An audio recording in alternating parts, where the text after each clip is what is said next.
പ്രിയപ്പെട്ടവരും അസ്സലാമു അലൈക്കും. ഇസ്ലാമിക ചരിത്രത്തിലെ പ്രധാനപ്പെട്ട യുദ്ധം നടന്ന ഉഹുദ് പർവ്വതത്തിന്റെ താഴ്വരയിലാണ് കേട്ടോ ഞാനിപ്പോൾ ഉള്ളത്. നമ്മൾ ഈ കാണുന്ന പള്ളിക്ക് പറയുന്ന പേരാണ് മസ്ജിദുൽ ഹംസത്തുൽ കറാർ എന്ന്. ഈ സ്ഥലത്തിന് മസ്ജിദ് ഹംസ എന്ന് പേര് പറയപ്പെടുന്നുണ്ട്. ആളുകളൊക്കെ കൂടി നിൽക്കുന്ന ഈ ഭാഗല്ലേ, ഈ മതിൽക്കെട്ടിനുള്ളിലാണ് കേട്ടോ ഉഹുദ് യുദ്ധത്തിൽ ഷഹീദായ 70ഓളം സഹാബാക്കളുടെ ഖബറുകൾ നിലകൊള്ളുന്നത്. രണ്ട് സൈഡുകളിലായിട്ടാണ് നമുക്കിവിടെ ഖബറുകൾ കാണാൻ സാധിക്കുക. അതിലൊന്ന് ഹംസത്തുൽ കറാർ റളിയല്ലാഹു അൻഹുവിന്റെ ഖബറാണ്. ഹംസ റളിയല്ലാഹു അൻഹു വഹ്ഷിയുടെ ചാട്ടുളിയേറ്റാണ് ഷഹീദാവുന്നത്. പിന്നീട് ഹിന്ദ് എന്ന സ്ത്രീ ഹംസ റളിയല്ലാഹു അൻഹുവിന്റെ കരൾ മുറിച്ചെടുത്ത് കടിച്ചു തുപ്പി എന്നതൊക്കെ നമുക്ക് ചരിത്രത്തിൽ കാണാം.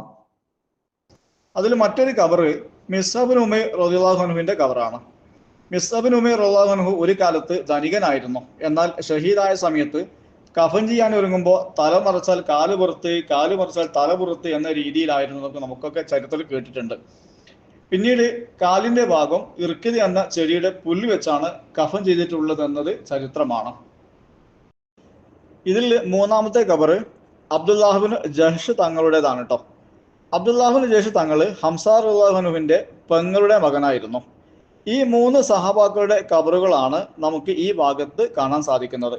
ഈ മൂന്ന് ഖബറുകളും ഒരുമിച്ചാണുള്ളത്. ബാക്കിയുള്ള 67 സഹാബാക്കളുടെ ഖബറുകളും നമുക്ക് ആ ഭാഗത്താണ് കാണാൻ സാധിക്കുക.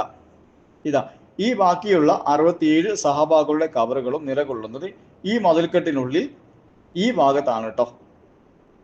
നമ്മൾ ഈ കണ്ടുകൊണ്ടിരിക്കുന്നത് ഉഹുദ് യുദ്ധത്തിൽ ഷഹീദായ 70ഓളം സഹാബാക്കളുടെ ഖബറുകളാണ് കേട്ടോ. അതിൽ 3 പേര് ഒഴികെ ബാക്കിയുള്ള 67 പേരുടെ ഖബറുകളും നമ്മൾ ഈ കാണുന്ന ഈ എൽ ഷേപ്പിൽ ഈ ഭാഗമല്ലേ, ഈ എൽ ഷേപ്പിൽ നമ്മൾ ഇതിൻ്റെ ഉള്ളിൽ കൂടെ നോക്കിയാൽ കാണാം. നമുക്ക് എൽ ഷേപ്പിൽ ആ കല്ലുകളൊക്കെ പൊന്തി നിൽക്കുന്ന ഈ ഏരിയയിലാണ് ബാക്കിയുള്ള 67 സഹാബാക്കളുടെ ഖബറുകൾ നിലകൊള്ളുന്നതാണ് ചരിത്രത്തിൽ നമുക്ക് കാണാൻ കഴിയുന്നത്.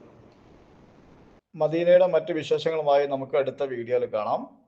നമ്മളിൽ നിന്ന് മരണപ്പെട്ടു പോയ എല്ലാവരെയും നമ്മളെയും പടച്ച റബ്ബ് ഉഹുദ് ശുഹദാക്കളുടെ കൂടെ സ്വർഗത്തിൽ ഒരുമിച്ച് കൂട്ടുമാറാകട്ടെ. ആമീൻ. പുതിയ വീഡിയോ അപ്ലോഡ് ചെയ്യുമ്പോൾ നിങ്ങൾക്ക് പെട്ടെന്ന് ലഭിക്കണ്ടേ? അപ്പോൾ സബ്സ്ക്രൈബ് ചെയ്യാൻ മറക്കല്ലേ.